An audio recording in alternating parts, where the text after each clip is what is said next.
Hello and welcome to the P.G.M Show. I'm your host, Peter Gordon McKinnon, and thank you very, very much for tuning in. Yes, there's no one in the chat, but they will be tuning up, or you'll be tuning up. That's quite all right. How are you? How are you? How are you? Sorry, that's a bad, horrible intro. I am going to bring on a fellow Kiwi. And I'm going to say his as channel name is Treasures for Triggers. Always have that trouble with treasures. I don't know why. I can't pronounce that word before. Anyway, and here is Phil, here to tell us all about his collecting life. Probably stole that from Stu, from Universal to Collector. Anyway, okay, here is. Hang on, wait a minute. Ready. Here we go.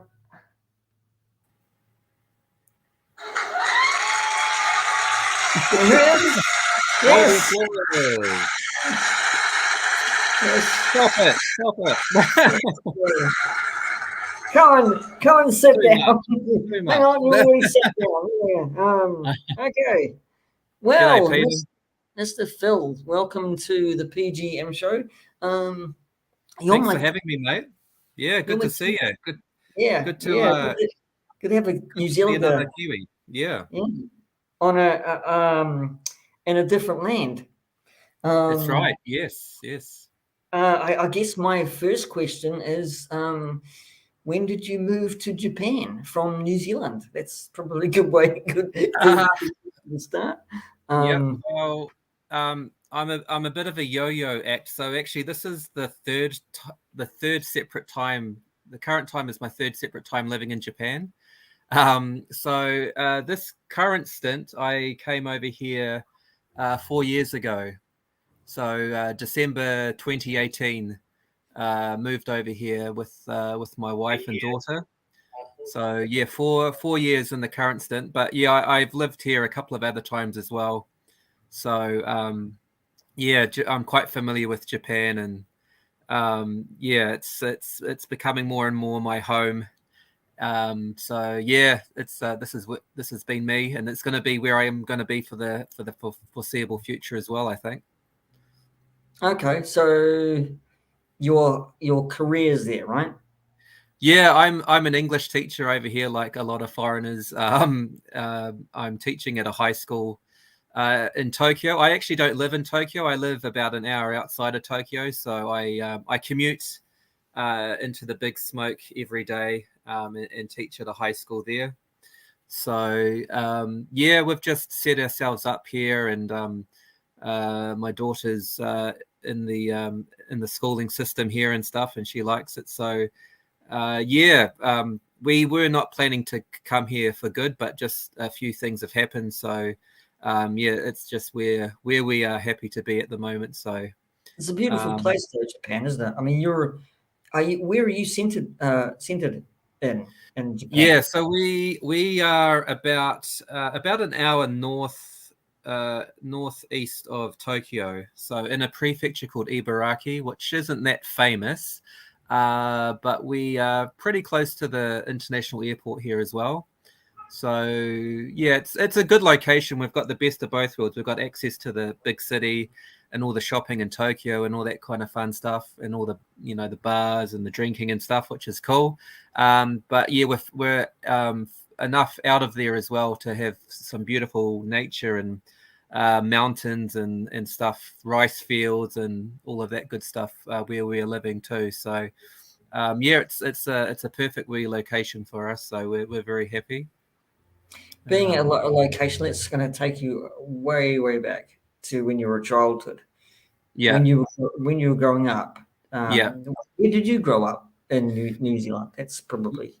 Yeah, well, I think we have something in common there, Peter. I think we're both from the same town, right? I'm from Nelson, which is yeah, Little wee Nelson, sunny Nelson, the top of the South Island. So Nelson City.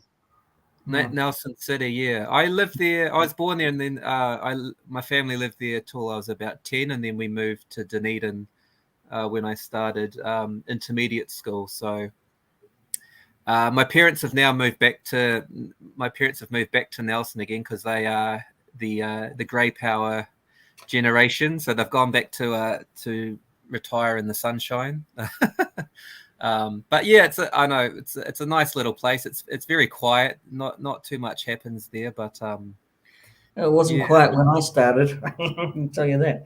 yeah. And Mr. How B, yeah. how long did you how many years did you live in Nelson for?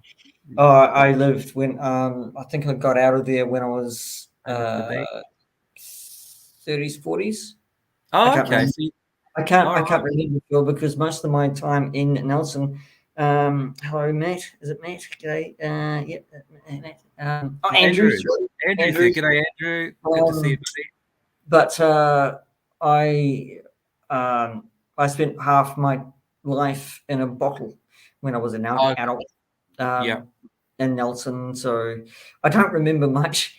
Right. Because I moved from Nelson to Wellington Yeah. uh, because of maybe better work environment, but it wasn't really. I was still heavily into drinking when I was 40.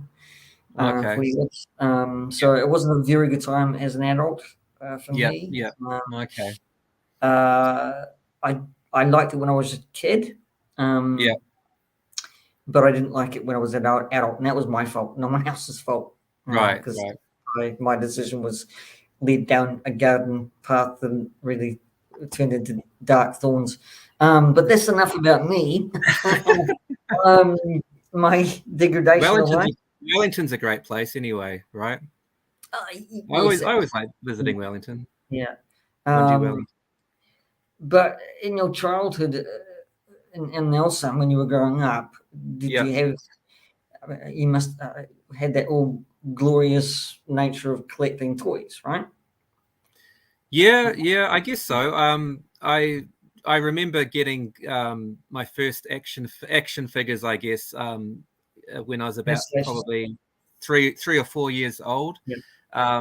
So I've got strong memories of getting Masters of the Universe He-Man figures under the Christmas tree as a very youngin. So Masters of the Universe, probably still my favorite vintage figures because I just have that nostalgia with them and.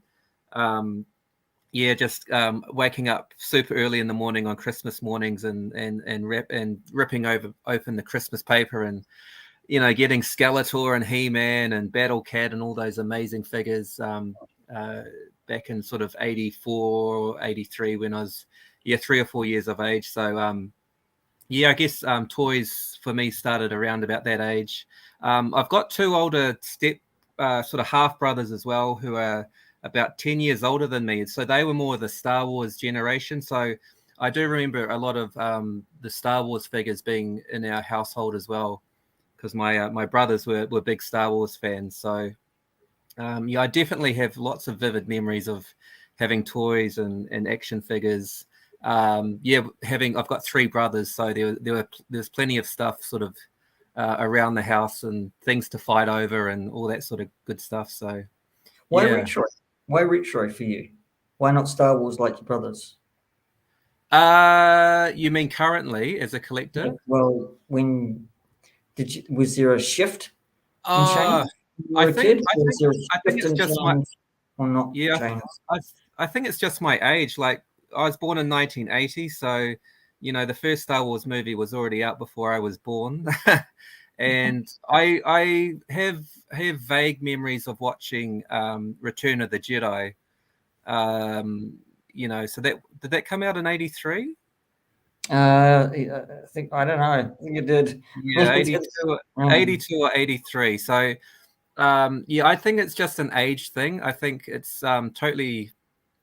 I'm sure if I was born 5 years earlier, I would have been more into Star Wars action figures. But yeah, by the time I was 4 or 5, it was all about Transformers, Masters of the. I was very lucky, the big three of the 80s was when I was sort of a 6 or 7 year old. So GI Joe as well was massive as well. So yeah, I think it's just the fact that I was born a little bit later after the Star Wars movies were out. I still like them, but yeah, I didn't play with them as much as the other figures. So your influences were like Masters of the Universe and Yeah. Thundercats and all that kind of. Yeah, all the stuff that you watch on all the after school cartoons and Saturday morning cartoons. So yeah, big on He-Man, the GI Joe cartoon as well. Not so much Thundercats. I think my younger Right. brother was quite keen on Thundercats, but yeah, just the friends that I played with, they didn't really have Thundercats figures, and I don't remember talking about Thundercats in the playground. I think I was aware of the main characters and stuff, but yeah, I was definitely Masters of the Universe was number one for sure. Is it just those characters? And what about the obscure characters like, well, I mean, like or retro figures that maybe Scott collects, Scott Crusher Yeah, collects? yeah. He's Do you got go quite into that, or are you just going for he's those? got quite the range. Well, I don't know Yeah. if you can see behind me here. I've got a big Tyrannosaurus Rex. I've got a lot of actually one of my big loves as a kid was dinosaurs. So I'm not sure if you've heard of a line called Dino Riders before. I have. Yeah, I've that came actually. out. It was That a came out in cartoon. about Yeah, it was a cartoon. The first cartoon came out on a VHS, and I remember my mother went and bought it. It was like a $5 VHS from the toy shop. So that had a couple of episodes, and I think they released that purely to try and sell toys. It was a great marketing idea. So yeah, my mum bought that video for me, and as soon as I watched it, I was absolutely hooked. And so that became my favorite toy line when I was about 8 years old. So that's probably still my favorite toy line to collect. But they are really hard to find, particularly with all the armor and weapons and accessories and stuff. Yeah, they're pretty pricey. I'm pretty lucky because Japan actually released Dino Riders as well. So I've got a couple of sort of the Japanese boxed figures as well, which is pretty neat. And yeah, that was an awesome discovery. I had no idea when I moved over here that things like the Takara company, they produced GI Joe. So I've got a few of the Japanese carded GI Joe figures. The artwork, the coloring and the artwork slightly different from the American Hasbro line. So yeah, those sort of discoveries in Japan have been really, really cool because yeah, I had no idea that those Western figures were actually kind of made and distributed in Japan as well. So that's been a really cool thing to discover. Are they easier to get in Japan than other places? It depends on the line. Like obviously Transformers is absolutely everywhere.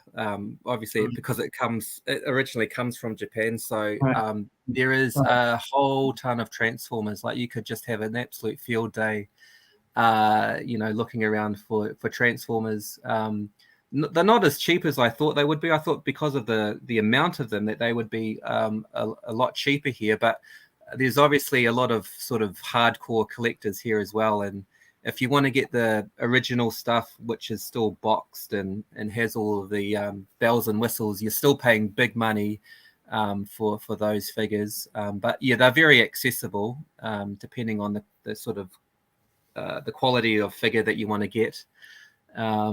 Things like Masters of the Universe not so easy to get. Obviously that wasn't a bit as much of a big hit in Japan, so they are harder to find. And in terms of modern figures like the new Motu Origins figures, you can't buy those in retail shops over here. Okay, maybe. Yeah, you can only buy them sort of on the resellers market, and they're a bit expensive as well. What about the Godzilla? Plenty of Godzillas. Yeah, if you're into that kind of thing, I'm beginning to grow my appreciation for Godzilla. I must admit, a lot of people assume because I live in Japan, I'm just like fully into all of the Japanese original animated series and characters and things like that. But not so much. But following YouTubers and watching some YouTube channels, and I follow a guy called Tokyo. I think his channel's called Tokyo Toy Bastard. And he's yeah, he's a bit of a character. He's an American guy living in Tokyo, obviously, and he's put out a couple of good videos on sort of the history of Godzilla figures. So I've watched those, and I've become a lot more interested in Godzilla. And I think Matt from Keep On Collecting's a bit of a Godzilla fan as well. So I've watched a couple of his videos. So yeah, I don't have. I must say, I don't have many Godzilla figures, but yeah, there'll be room on the shelf for them, I think. Are you going to go for the big? Are you going to go for the big figures of Godzilla, or are you going to go for the Godzilla and King and Kong figures? Go big or go home, right? With Godzilla, or retro, bigger is better. or retro, retro Godzilla. I mean. Yeah, well, it's just that's the point. Like, there's so much to choose from. Where do you start? I probably need to talk to someone who knows a bit more about it and get their take on where to begin with Godzilla figures. But it would be I guess it would be a crime not to have a look into those while I'm living over here. So when did you? I mean, you said you watched a YouTube channel. Let's jump into that little section. Yeah. When did you start your channel? I started. Why did you start that channel? Why did you start? Yeah, I started Treasures for Trigger. I think was it September 2021? So it's about a year and a half now. And it was basically during peak COVID time when everyone was in lockdown, and I was sort of just stuck at home, bloody, tearing my hair out, not knowing what to do with myself. And I kind of started. Actually, I haven't been a toy collector that long either. I've been a toy collector for probably two or 2.5 years. So my toy collecting maybe started a year before I started the YouTube channel. And I was getting so many sort of deliveries and things and I was opening up all these toys, and I kind of didn't have anyone to share it with, because at the time we were living in a different place in Japan, and in a more rural place. It was quite an isolated place. And my wife kind of said, why don't you've got all these great things, you've got no one to really share the experience with. So it was actually her idea to start a channel. And she said, why don't you start a channel and show people what you're getting over here, and show our life in Japan, because I'm sure there'll be people who are interested in it, people who maybe have been to Japan or who want to go to Japan at some point in the future. So it was all her idea. I blame her. But no, it's been great. It's been an awesome ride so far, and I've met so many great people.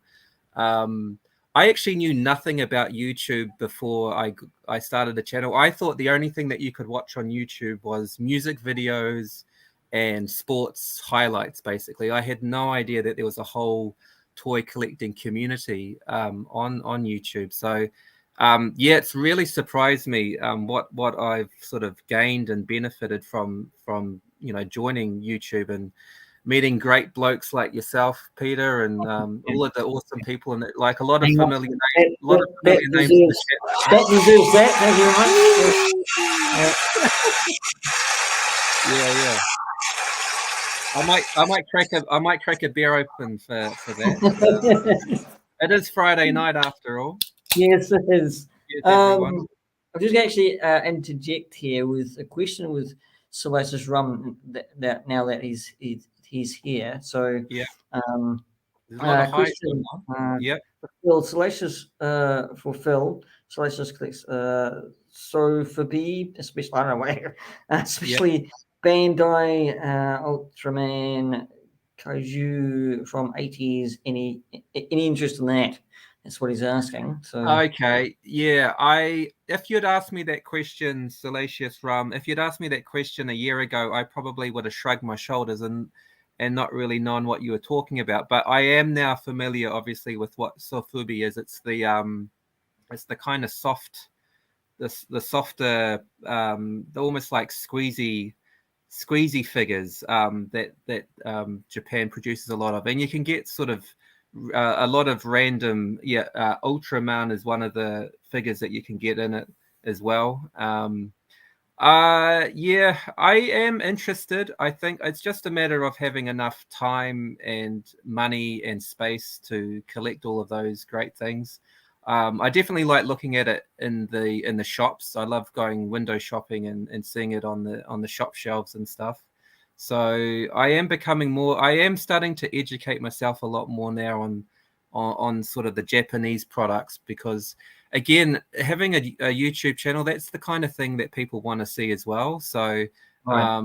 I would like to show that off to people who aren't living here, and show people what you can discover in the shops. Because you can't really find the Western toy lines so easily in Japanese toy and hobby retailers. So yeah, I am interested, but yeah, I probably need to be better at saving my money. And the other problem with Japan as well, obviously in a Japanese apartment, that they're pretty small, so space is is another limitation. Tell me about it, Phil. Tell me about it. I live in a one-bedroom apartment in New Zealand, and it's Okay, yeah, small as well. So space is the number one enemy, right? Yeah, I mean, I have to feed my invisible dog, and it's hard enough. you're So invisible. I have to walk him, and it's really odd when people look at the leash and looking at an invisible dog. But that's it's not about me, everybody. A cheap one to feed, an invisible dog. Yes, invisible food. So it's all I can afford. Okay, just saying hello to the chat. I'm not ignoring you. Thanks for popping in, Andrew. Hello, Mark, Blue Harvest, Mr. B, and Muzza. How's it going? And Salacious Rum. That our last question was from Salacious Rum. I'm talking to Phil at Treasures for Triggers, and a fellow Nelsonian, would you believe? And we've had a great conversation once on a chat about grey power. That really went down gangbusters in my head because I was laughing out loud half the time. I think I'm going to be hitting the grey power gang soon by the looks of my hair. It's sort of getting on that sort of stage now. No one can see my grey hair because I grow it long. So I'm just a hippie, Phil. All good.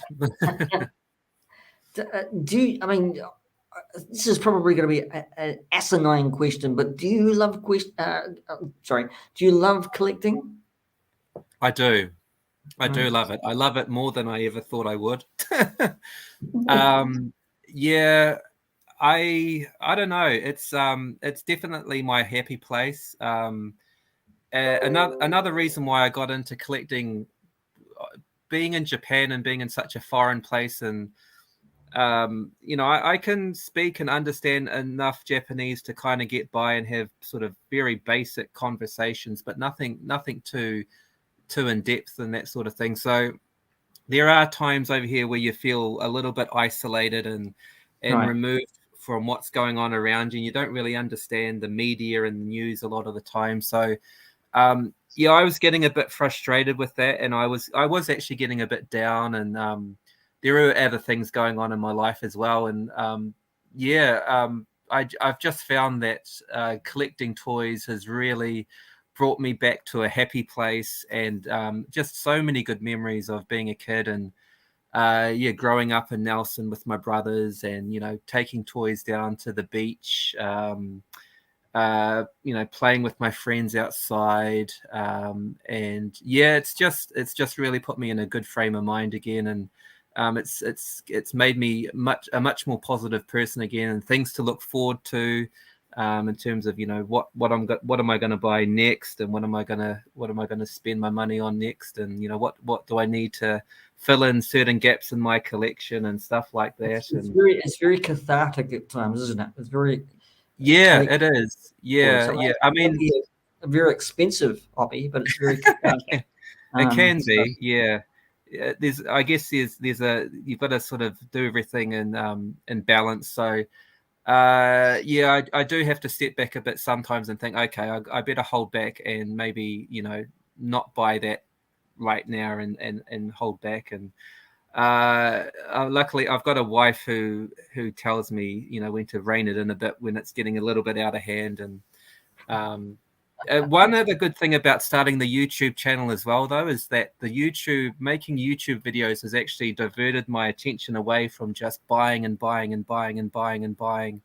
Now I'm spending a bit more time kind of trying to put videos together and using a bit more creativity in terms of showing off what I've got, because the problem that a lot of collectors have is that they buy and buy and buy, they put it on their shelf and they forget about it, and they're all constantly wanting to find what the next thing is, and you don't kind of sit back and appreciate what you've actually got in your collection. So I think having a YouTube channel and being able to show off bits and pieces of your collection actually allows you to, you know, pick up your toys, to play with your toys, and, you know, and to show them. And so for me, that's actually slowed down my buying habit, which is probably good for everyone involved, particularly in my family, because when I started, I just went off like crazy, and I was not only buying things in Japan. I got the bug so badly that I was looking on the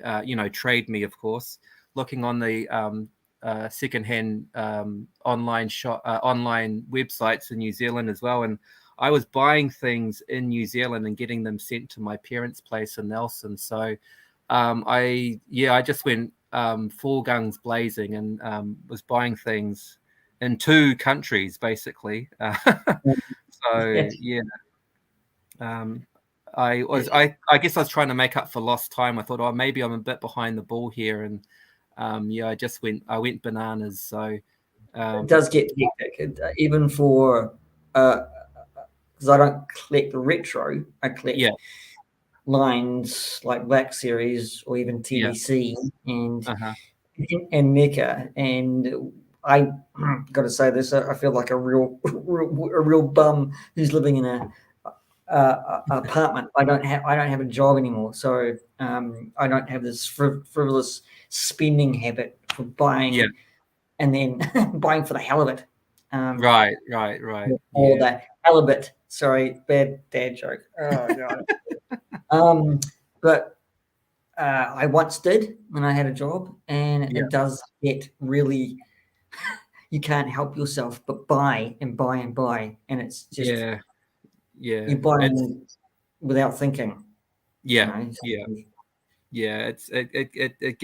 Well, I guess it can get out of hand if you let it, but you know, if you set yourself boundaries and I guess budgets, or, you know, I'm going to spend so much money per month on this and that, then I think you can probably rein it in if need be. But for me anyway, for me in Japan, I am a bit lucky because I live in the countryside. My cost of living is not too bad, so I've got a little bit more, I guess, money that I can spend. You know, in New Zealand, I was living in Auckland, actually, not in Nelson. So the last 10 years before I moved to Japan, I was living in Auckland, and I mean, bloody hell, Auckland's one of the most expensive cities in the world to live in terms of rent prices. And I don't think I probably would have started this hobby if I was still in New Zealand, to be perfectly honest. I don't think I would have had the finances. More expensive than anywhere else in New Zealand. So I mean, I was just struggling to pay my bills and stuff when I was living there. Like, great city to live in. I mean, I think Auckland's fantastic, but in terms of having some spared money and dough to, you know, indulge yourself. I would have to cut off and sell off a limb or Yeah, an pensioners who actually live in Auckland. You know? yeah, I yeah. mean, It's crazy expensive. Yeah. um, it's crazy. It's Sell really your left crazy. leg. Find it's not so expensive, right? Mhm. No one wants to live in Hamilton, but that's a different story for a different time. Um, so there's a New Zealand joke for you guys in US or UK. You probably won't get that, but anyway, look City, Hamilton up. the Tron, City of the Uh, Future, Hamiltron. Yeah. um, but yeah, it's. I mean, all collectors have a problem with distribution. Yeah. Do you have, I'm going to pass that out to you. As a retro collector, do you have a problem with distribution In, where you are? in Being in terms of Japan? access to stuff. Yeah, You access to mean? stuff. Yeah. Yeah. I mean, because I'm mainly a Western toy collector, then yes, I do have issues finding stuff. I guess like if I go to a secondhand shop in Japan, I'm pretty much going to be coming across obviously Japanese lined sort of anime figures, you know, your Dragon Ball Z, your Ultraman, you're going to get a lot of Gundam, that kind of thing, which, uh, you know, as I said earlier, I'm not quite at that point where I'm a big enough fan to start spending money on those types of things. So Right. in Yeah. terms of the action figures and the vintage stuff that I'm familiar with and nostalgic for from my youth, yeah, it's not so easy to come across. But yeah, there are a few.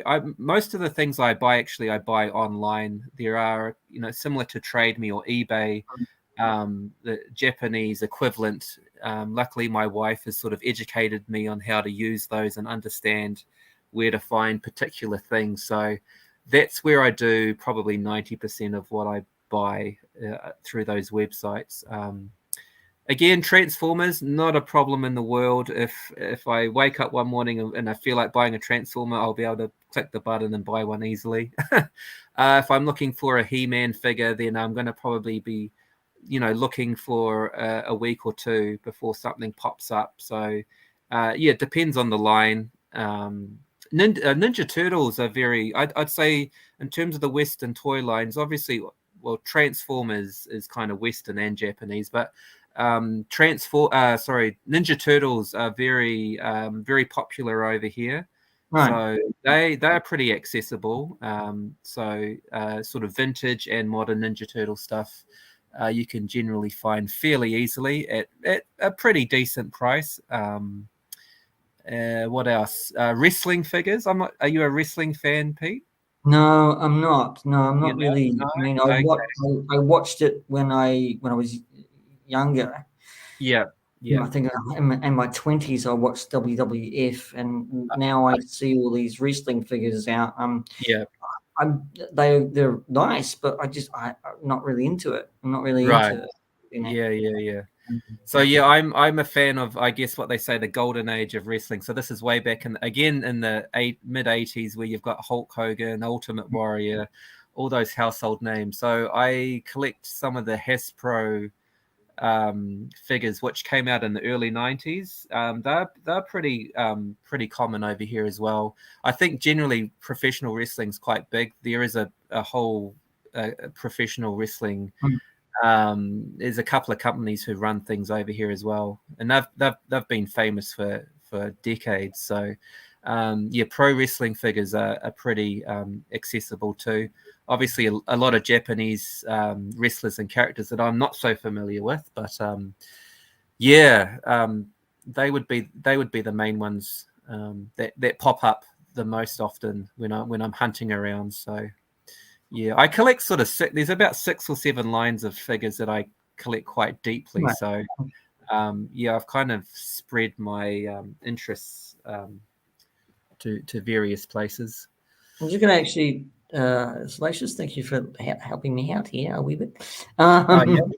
I've got another question here. Hopefully that stays. Question for Phil. Oh, Now, Salacious Rum. yes, action figure. How many times Have you accidentally touched him? Oh, come on, Delicious. Sometimes I touch the boobies. Well, she's still in plastic, so she's still, she's still imprisoned in the plastic. So I haven't been able to get that far, Salacious Rum with Xena, but she does look very nice on the shelf. And yeah, I picked that up. I thought, I'm all right. I'm a Kiwi in Japan. I want to have some kind of New Zealand Kiwi representation in my collection. So I think I picked her up for I think she was about $7 or $8 at a used shop. So I'm stoked that Salacious Rum is familiar with it. Maybe he's or she's seen my my toy collection video that I've it's Salacious Rum being his despicable self. It's beautiful. Thank you. That felt. It's a good question, though. Yeah, I felt like I was on what's his name?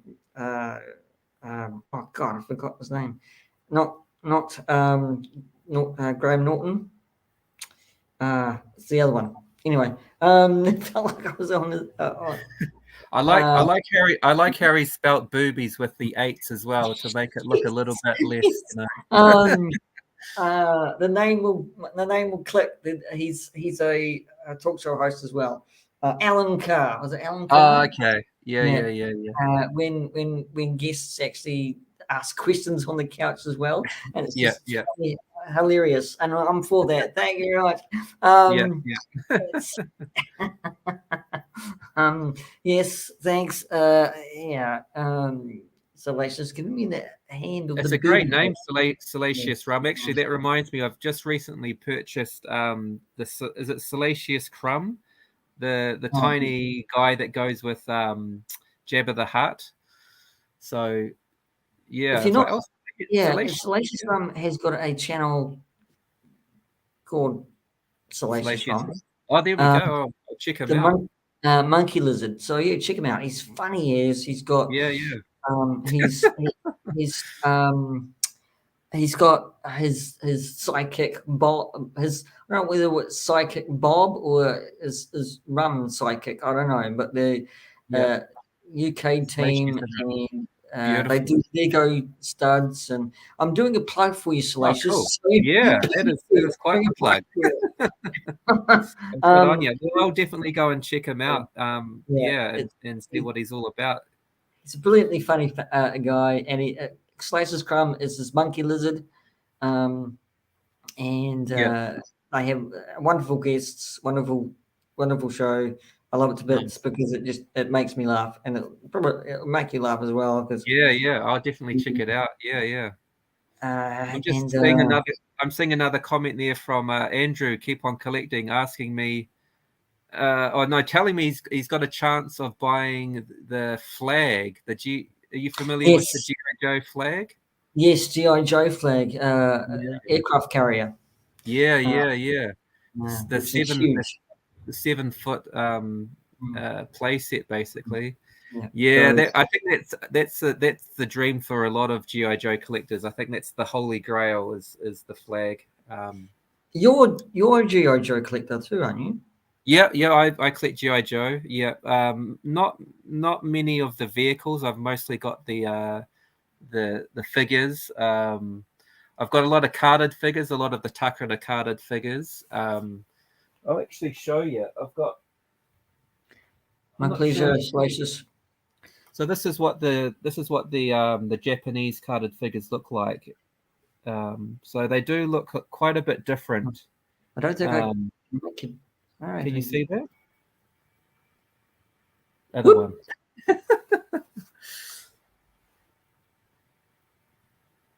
Oh God!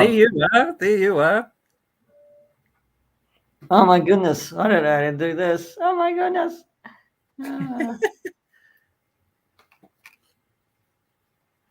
It's always about you, Pete. No, you can get a pretty good view of it there. So that's the Japanese version, and then this is the classic Hasbro version, right, from the 80s, where you've got the effects in the background there. So yeah, the Japanese carded figures look quite a bit different. So yeah, they've been a really cool thing to discover. So is it In just three Japan. and three, 3 3/4, or is it just was it? Yeah, yeah. These are the 3 and 3. These are they're exactly the same as the ones that were released in America, and the ones that we could buy in New Zealand and Australia and so Right. forth back in the day. But Mm.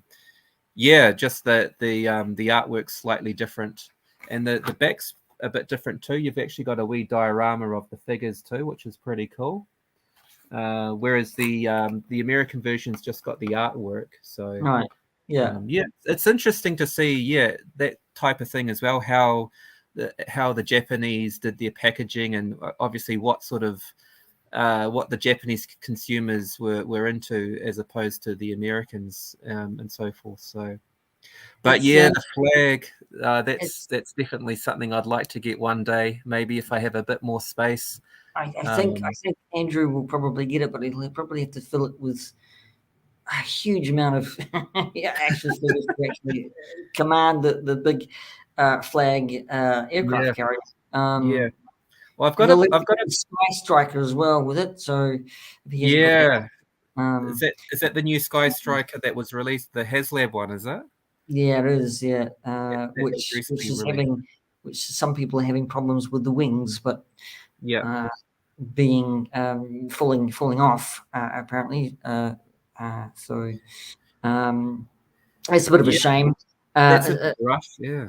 uh, do you have problems with quality control with your figures? I mean, now that the argument is basically up and running, people are having No, not problems. really. I think in general, because I'm mainly a vintage collector, the fact that the figures are still standing up sort of 30 or 40 years on, I can't complain too much about, quality quality issues.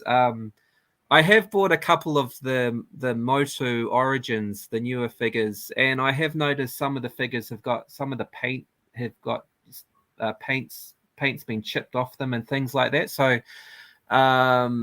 yeah, it does sound like, some of the newer stuff, companies are kind of cutting corners a little bit with quality control and Right.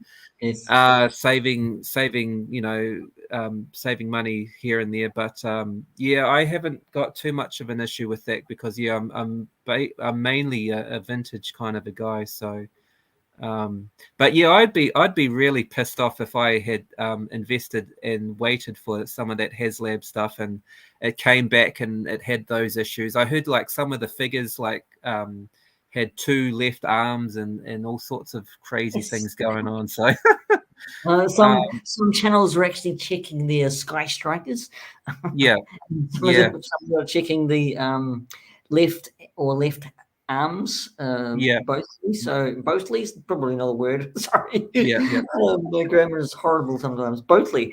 It'll be in the dictionary next year. Under Pete McKinnon. And so, uh, how?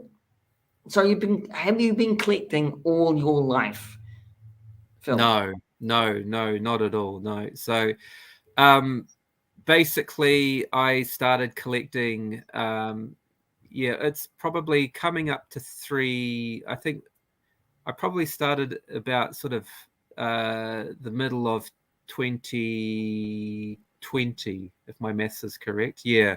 So coming up to 3 years. So not that long. All right. And yeah, I never when I was young, my parents moved around a lot. So we had lots of garage sales and all of my childhood stuff got sold off when when I was growing up. So I'm not fortunate enough to have things that I was able to keep as a kid. I've got a couple of mates in New Zealand, and I'm just gobsmacked by some of the stuff that they still have from when they were young, and they've been able to box things up in their parents' basement and stuff like that. But yeah, we just moved around so much. My parents were both teachers, and they got transferred to schools all the different schools all the time. So um, we probably had a couple of our favorite things that we could sort of take with us, but yeah, it all got lost eventually. So yeah, I've kind of just started from scratch 3 years ago. But yeah, as I said, I've made up for lost time very quickly, and I think I've done pretty well in a 3-year period. When did you stop collecting? Was it a matter of something changed in your life, or you just? Yeah. Well, Can I I don't ask? think I don't know. I don't think I'd ever call myself if you're a 7 or 8 year old, I don't know if you'd call yourself a toy collector. You're sort of you're playing with your toys, aren't you? So I remember playing with my toys, playing with my brothers, and sharing toys and fighting over toys, probably until I was about maybe 10 or 11. Sort of when the Ninja Turtles came out. I think Ninja Turtles are probably the last toy line that I remember being really into, and I think they sort of came out 1990, 1991. So they were kind of my swan song in terms of the last figures that I had, and I was totally into the cartoon and the movie and the live show, and we'd all get dressed up as Michelangelo, Donatello, and have pizza at our birthday parties and stuff. But that probably all stopped when I was about 10 or 11, and then basically video games came along. Mega Drives and PlayStations and stuff. So my brother and I just dropped playing or being interested in toys really quickly, and we were all about gaming, I think, basically in the 90s. And Yes. Yeah, I remember that. Yeah. So it's been a big gap. So it's been like sort of 30 years between from playing with them as a 10 or 11-year-old to being a 40-year-old and starting to collect again. So I mean, I remember playing when I was younger, playing the video games in a small video parlor in Nelson. Do you remember that? Playing video games? Yeah, hell yeah. That's where all my pocket money used to go. Would be going to the video arcade and popping in coins and playing all of those sorts of things. So that's where you got to make a choice, don't you? When you're getting pocket money and I've got $5 to spend this week. What am I going to spend it on? Am I going to spend it on a GI Joe, or am I going to go down to the local video arcade and play video games for a couple of hours? So you make those calls when you've got limited funds and stuff. But I don't know. I don't, to be honest, I don't know many kids that were still, well, not that they were sort of showing off their toys and stuff anyway. When I got to sort of intermediate high school age, I think most of the kids or friends that I was around were sort of into video gaming, into chatting with girls, into drinking, into all sorts of other into all sorts of other things. I wish I had sort of kept. I mean, the 90s have got some great lines, and actually watching Ryan's channel, Ryan the Collector Kid, and also Scott Crush's channel, I have discovered. Hello, Ryan. He's in here. Hey, Ryan. Yeah, he's there. Yeah, I've discovered so many awesome 90s figure lines that I had no idea about. So a lot of the movie figures like Terminator 2 and that kind of thing, I had no idea about when I was a teenager. So it's funny though, because I'm going to share you a little bit of story behind what I used to collect. I know it might segue into a question here. I don't know. This is a conversation, of course. Getting into it. I was in my 20s, 19 teens, and I didn't really collect. I collected toys, action figures, but I collected more posters than anything else from movies. I can remember that because I eventually got a room on my own back at home when my parents were still living, and caked full of was posters. Oh, nice. Back to the Future and a lot of action films. I just loved it. I loved movies when I was growing up. but I wasn't buying any vintage action figures like Right. to me, and that was back Mm. in the 80s, 90s, I think. Yep. Yep. So Um, do you still have those original posters that you bought back then, or have you I've got had? one, and it's right at the Yeah, back. that one It's, there, far out. Yeah. Yeah. it's only one that survived. Um, Brilliant. and I mean, basically all of us, I think, grew up on Star Wars, right? I mean, you said Yeah. in the 80s. Yeah. Um, Definitely. I saw Return of the Jedi before I saw Empire Strikes Back. I saw Empire Strikes Back before I saw Star Wars movie. You did it all the wrong way. Yeah, You did it the clearly. reverse order. Well, I think Um, I'm the same. I'm certain that Return of the Jedi was the first Star Wars movie I watched. Simply because I was old enough, to kind of remember seeing it on. Maybe my brothers had rented it out on VHS or something. Um, but yeah, that's definitely the Star Wars movie I remember the most is Return of the Jedi. Um, Bit hard to remember Star Wars because it came out before I was born. So Funny because I was born in '71. okay, yeah, So I missed out on Star Wars as well. I yeah, was 7 years old, but right. still into Star Wars action figures. But uh, um, So I collect modern day action figures, but yeah, in the same genre as Star Wars, which is yeah, was vintage. right, And right. I've never had that collecting uh, collecting sense that you have as collecting retro figures. Mm-hmm. Um, I, Is it something you might? Is it something you might move into, or do you think you're pretty I don't. satisfied with modern stuff? Yeah, I'm pretty satisfied in what I collect. I mean, you Yeah, collect what you collect, right? You're yeah, happy in what you yeah, collect. So I like to learn from you guys who are collecting retro figures because I think you're building up a nostalgia vibe. yeah, I mean, with teaching people like me where you buy them, why you collect them, and I mean, and how you collect them, and moving into the question I want to ask. I mean, um, getting out and viewing you and your channel and watching you go on adventures in Tokyo is just lovely. I love to watch that. Oh, that's Um, cool. Thanks for saying that. Yeah. um, Yeah, do you, I'm enjoying doing that as well. It's getting out and about is something that I've been doing a little bit more recently on my channel.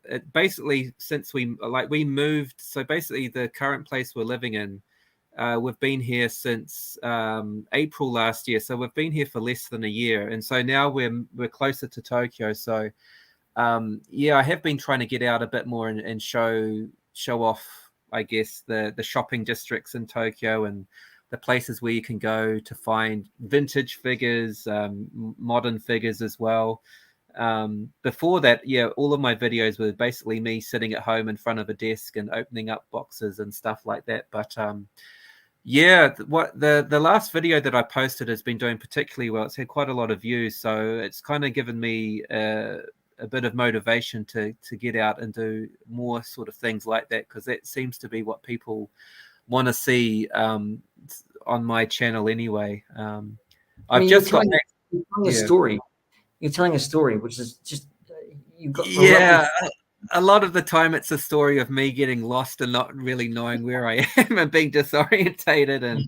And I guess maybe people find that slightly amusing that this Kiwi guy out, from a small town, out in one of the biggest cities in the world, and really not knowing what he's doing or where he's going, and taking my audience into a few maybe dodgy shops that I shouldn't be going in, and not really knowing what I'm doing.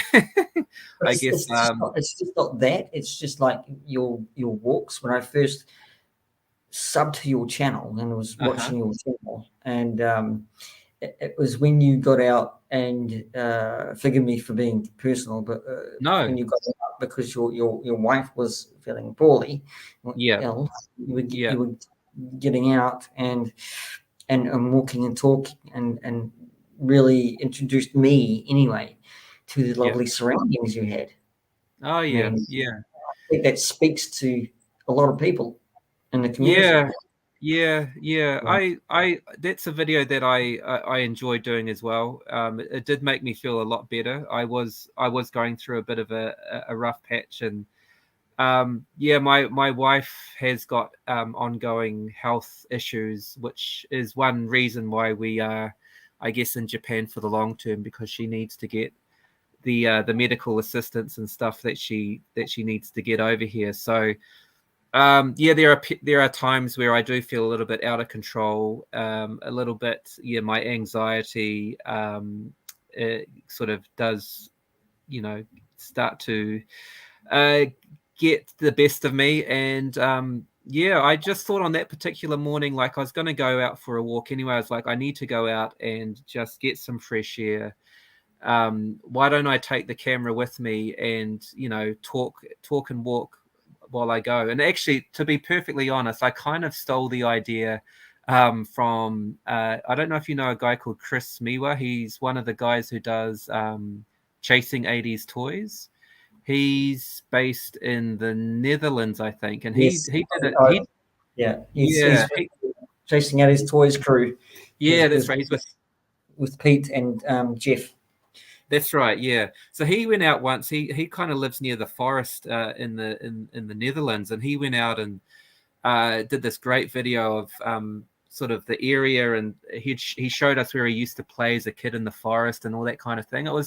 I find those types of videos great as well. Like I like travel and sort of sightseeing, so I kind of stole the idea from him, to be honest.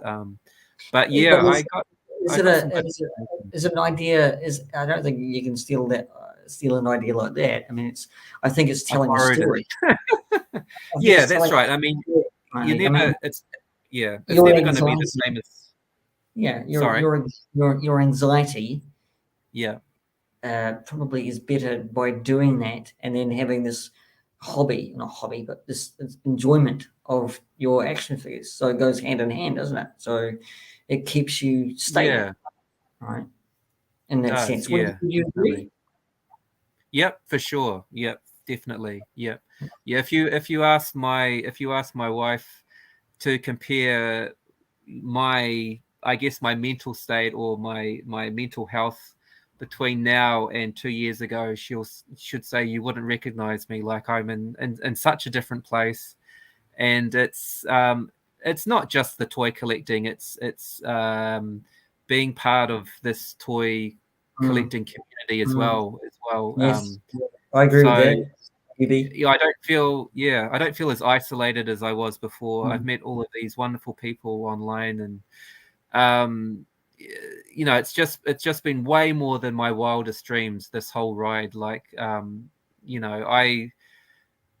when I started collecting toys, I thought that this is going to be something for me, and I never knew that it would also eventuate into really close friendships, and I hope lifelong friendships with people who have got the same hobby. So it's just been bloody awesome, man. And you've got lifelong friendships without being the same hobby as well. So I mean, I see it as retro cartoons, retro series and shows, and even Star Wars is retro, but they still collect the modern stuff. It all connects.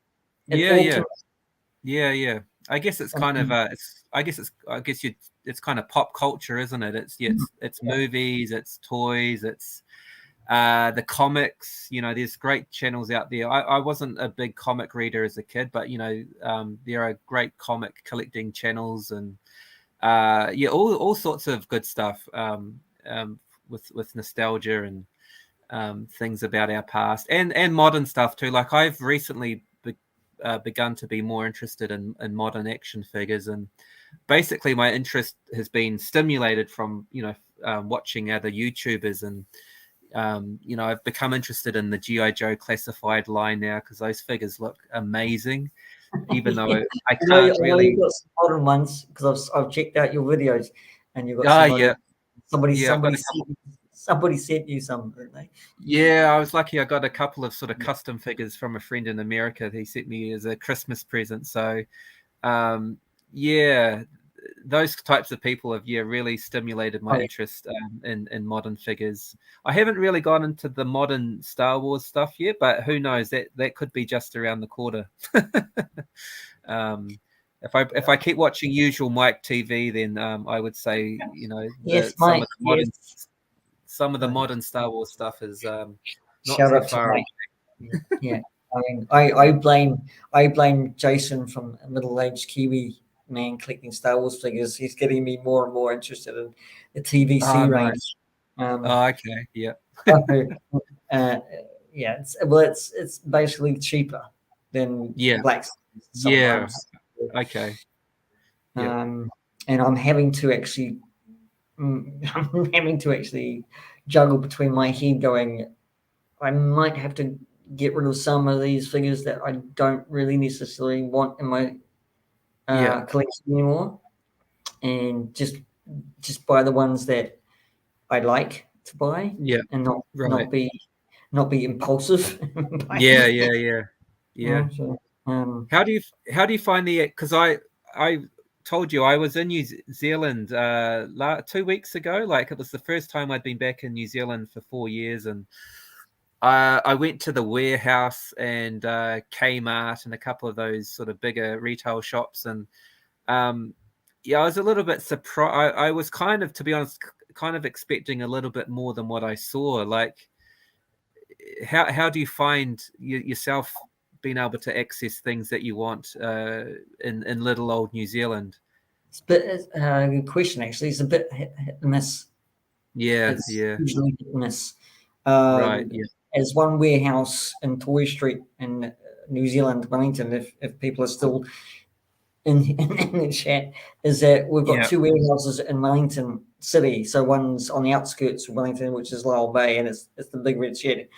And then yeah.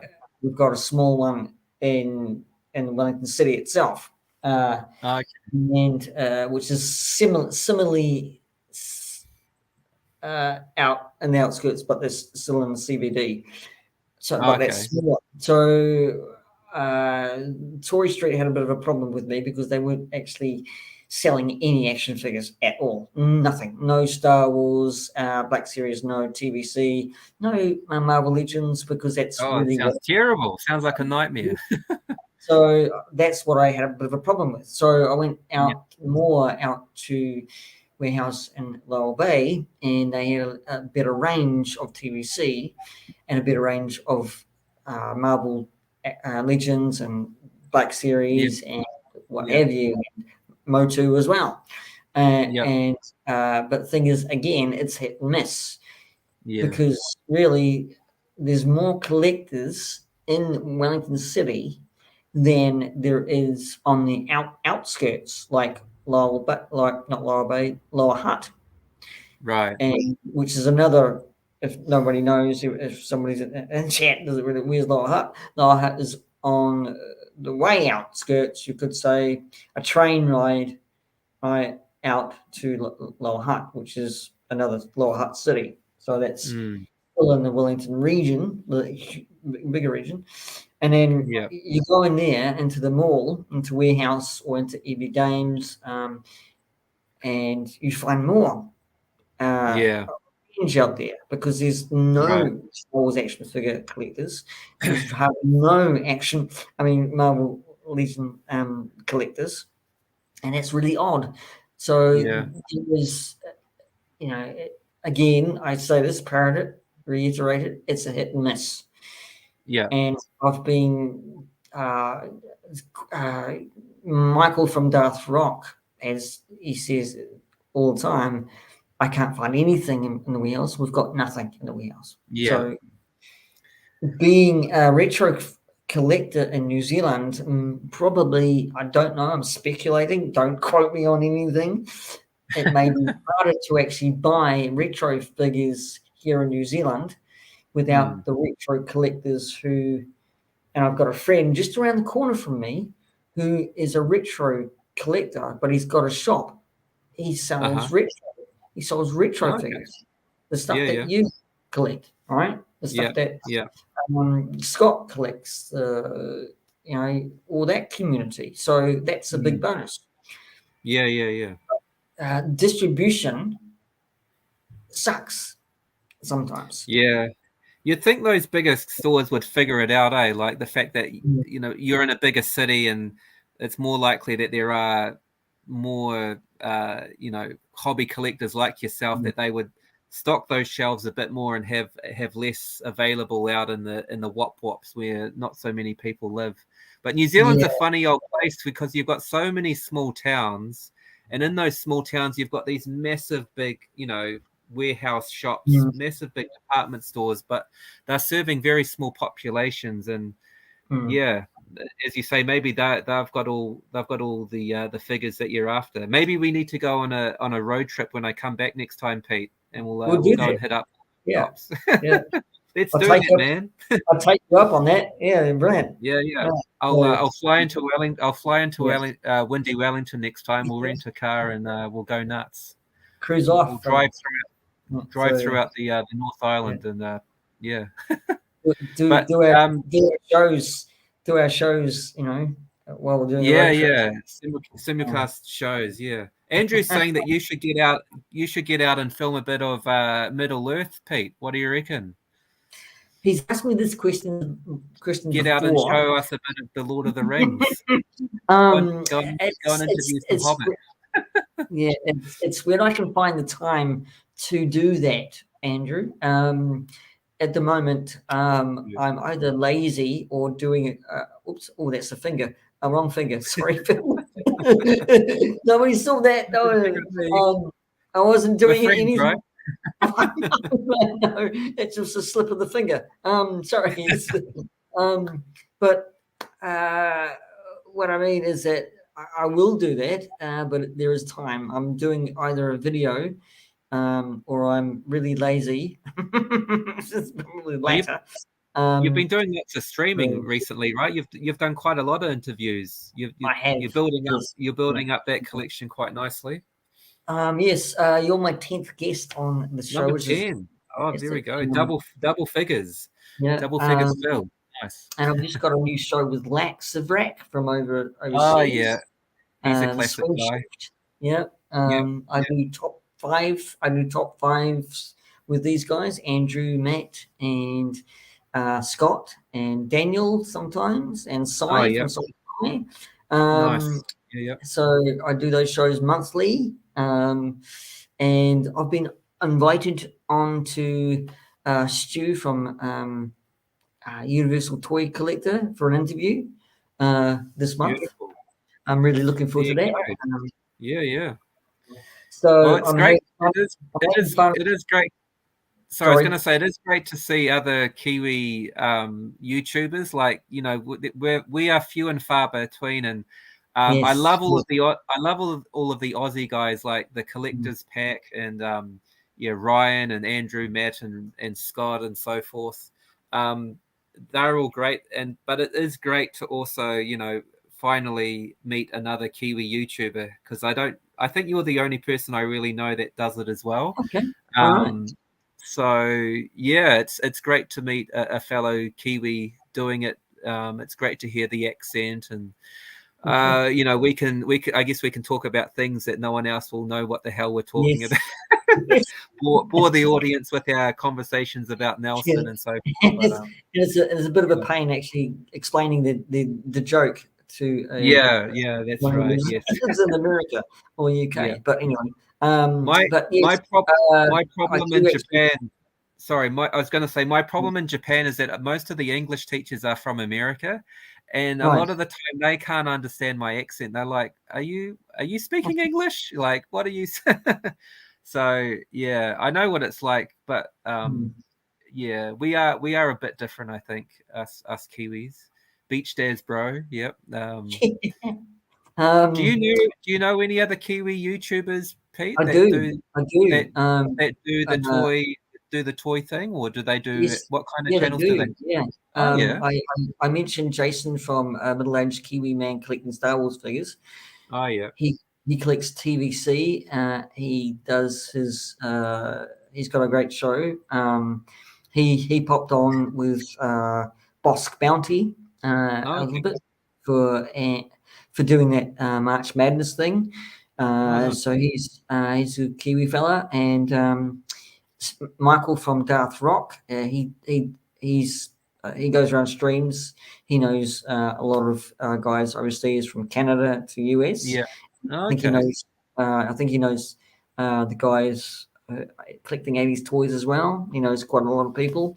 He knows yeah. the friendly crew from Keep On Collecting and Scott. Oh, nice. I should So get. I'll get these. I should get these names off you afterwards, and yeah, yeah, yeah, I'll start do that. following them. And Yeah, yeah, it's good. Always good to have a network going, and um, yeah, for sure. but we've got a show. Um,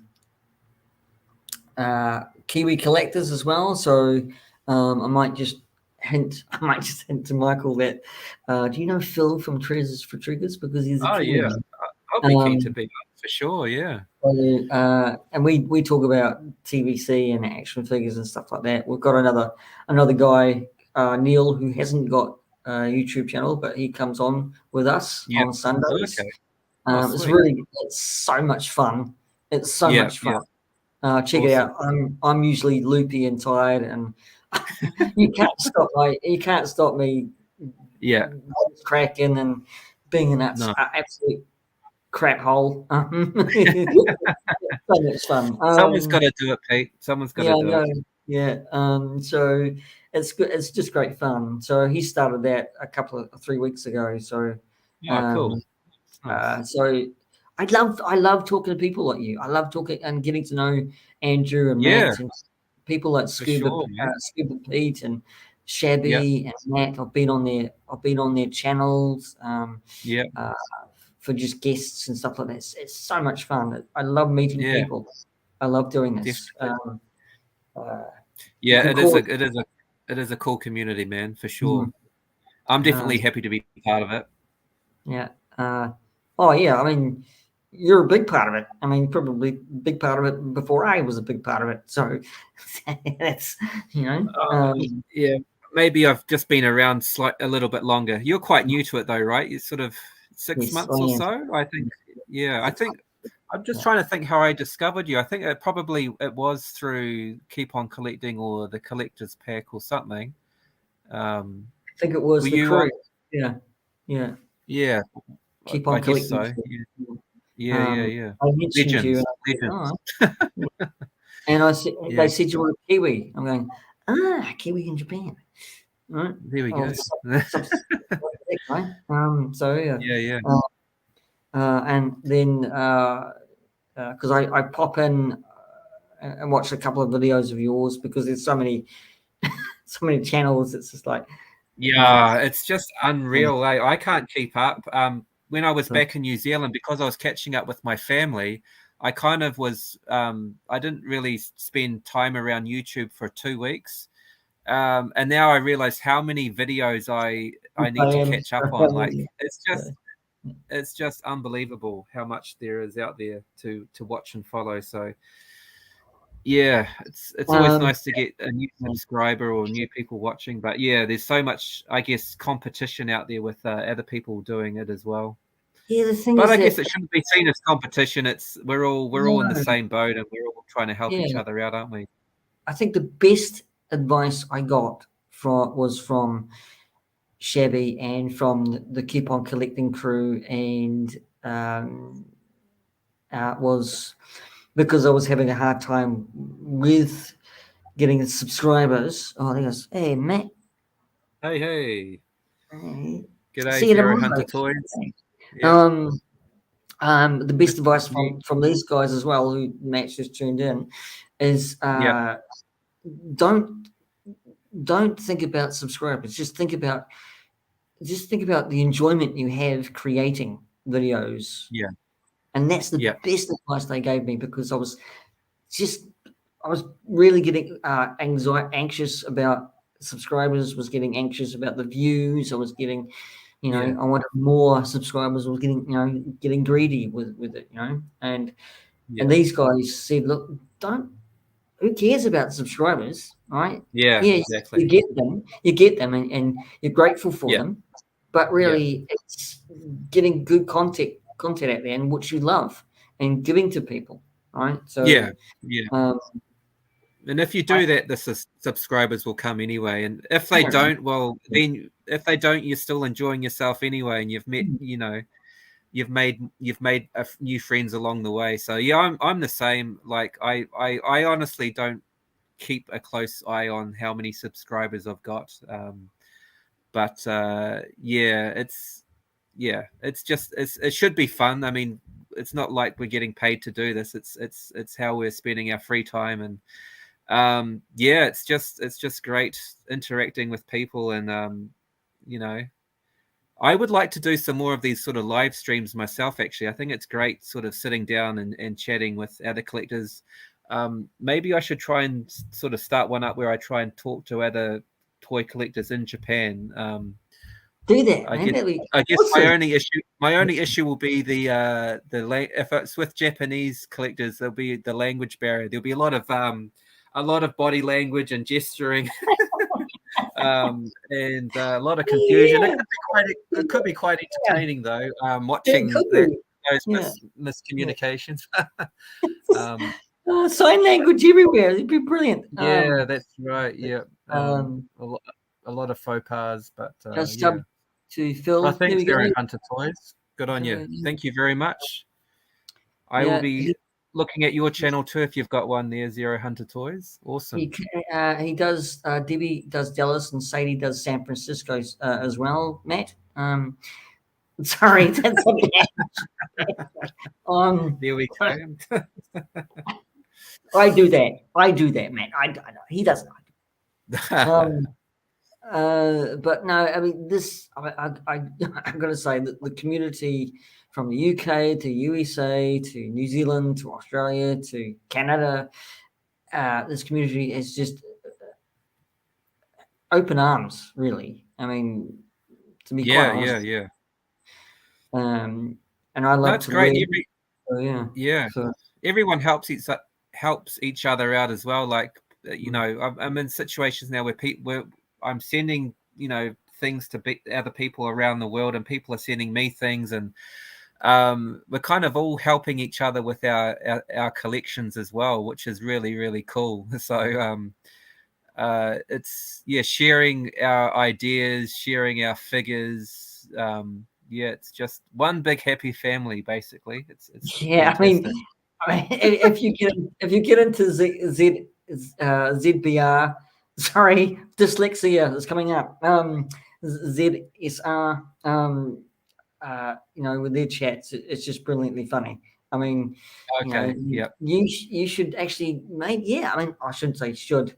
I'm not going to. It's out of my vocabulary, but it'd be fun if you could, interview Tokyo toy collectors. Yeah.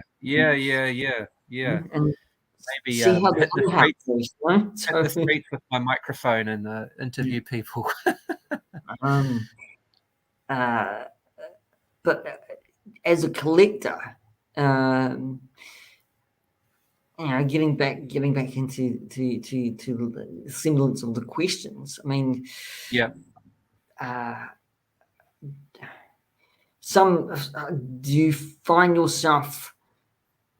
It's probably a really horrible question, but do you find yourself complaining a lot about, let's say, Yeah, I companies and I try to stay clear of that stuff. Like there are toy channels out there that have made a name for themselves by just talking shit about the big companies and stuff, and that negativity sells. Like obviously those kinds of videos and stuff, people want to see, and it's some of it's sort of clickbait and that kind of thing. My only frustration is when I, for example, see something that I want to buy, and then I sort of and ah about it, and I think too long, and by the time I decide, I want to buy it, someone else has already bought it, type of thing.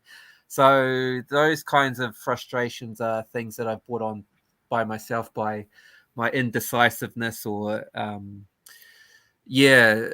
just passing on things that I wish I hadn't. Like this T-Rex Dino Rider. 2 or 3 weeks ago, there was one online which was boxed, unopened, and the price, I was like, oh, like it was quite a few $100s, and so I thought I'll think about it for a couple of days, and then by the time I'd convinced myself that I did want to buy it, it was already gone. And the last couple of weeks I've been like, oh shit, why did I do that? Because I've been on eBay and I've had a look at prices, and they're like 3 or 4 times more than what the price was for the one that I could have got. So I get frustrated with those types of things. But in terms of frustration with toy companies and distribution, I think that's one lucky thing about me. Because I'm in Japan, I'm sort of slightly removed from all of that. And maybe if I was in America or another place where, you know, people are trying to get access to the latest figures and stuff, and there are limitations and supply issues and things, maybe I would. But yeah, I'm a little bit removed from that over here, so that's probably a good thing for me. Yeah, I don't stress about it too much. Yeah. Okay, all right. That's a plus. That's a plus. Yeah. Yeah. I mean, there's pluses and minuses for being in a country like this. Like, there are a lot of times where I'm like very homesick. I want to be back home eating New Zealand pies and, being able to have a free conversation in my own language and, watch the All Blacks on TV and all of that fun stuff. But there are other times where I'm like, oh, Japan is a bloody fantastic country. It's the standard of living is good. I can enjoy my hobby here. My wife is being well looked after. So I can't complain. I do have my moments, but generally I'm pretty happy over here. And I'd welcome anyone to come over here and visit me. The welcome mat is always out there. We have some space here if you want to crash on a couch or a floor and sleep like the Japanese do on the floor. We've got plenty of floor available. We're not too far away from the international airport. I would be more than happy to get someone lost in Japan with me. So yeah, the welcome mat's always there, and it'd be cool to see someone. I'm sure there'll be toy hunters over here at some point.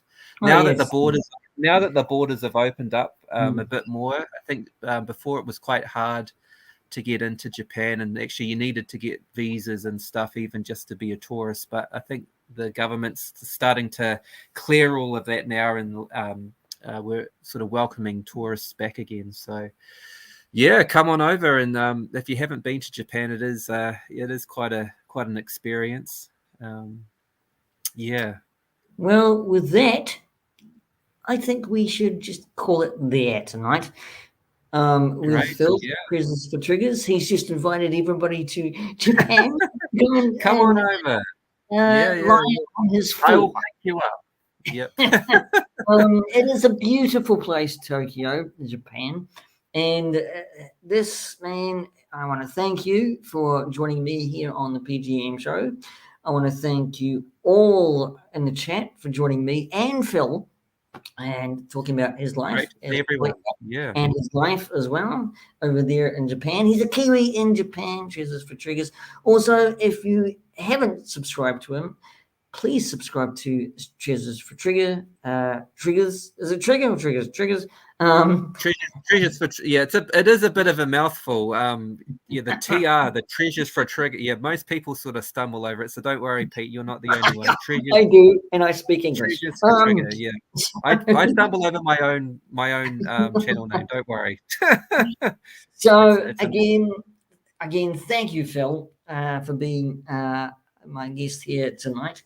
And I just want to say thank you again to all my subscribers, and for joining me. And if you haven't subscribed to me, please subscribe to me too on the P.G.M Show, where I do action figure reviews. I do movie reviews and TV reviews as well.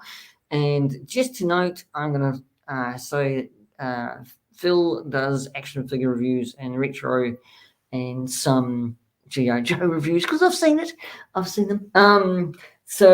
And yes, again, take care of yourselves. Stay safe out there. And till then, see you later. Good night. God bless. Thank you very much.